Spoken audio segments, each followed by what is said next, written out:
Hello everyone, if you're trying to play GTA 5 and you keep getting this error, fail to load due to an incomplete installation, then you have come to the right place because in this video I'm gonna show you how easy it is to fix this error on GTA 5 easily. So the first thing you're gonna do is you're gonna close out GTA 5 from your computer. So fully close out the game. You can open up the task manager and search for GTA 5 here.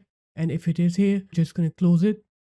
After you're done closing the game, now what you're going to do is you're going to open up your games platform, which is Steam for me. It can also be Epic Games or Rockstar Games for you. Now what you're going to do is you're going to go into your GTA 5, right click on it, click properties, install files, click verify integrity of game files here. And once it's done verifying your games files, you're going to click browse on here to open up GTA 5's games directory, or you're going to go to its location manually. And now you're going to right click on the GTA 5 exe, click properties, compatibility, click on to disable full screen optimizations and click run this program as an administrator. After that, click apply, OK, and close this up. Now you're going to open up your games platform again. You're going to right click on GTA 5, properties, go into launch options, and you're going to paste these launch options here. I'm going to put these launch options into the description of the video. Once you're done pasting these here, you're going to close this up. Open up your start menu. You're going to write here Windows Security.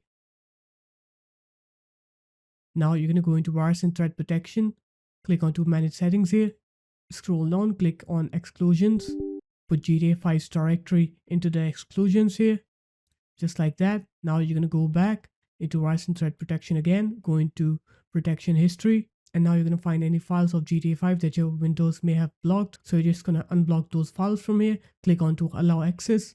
Once you do that, now you're going to go ahead and try to play GTA 5 and you'll see that your game will not work. You'll not face that error anymore. So it is guys, that's how easy it was. If you guys found this video helpful, make sure to leave a like, comment and subscribe to the channel, and I'll see you in my next video. Peace.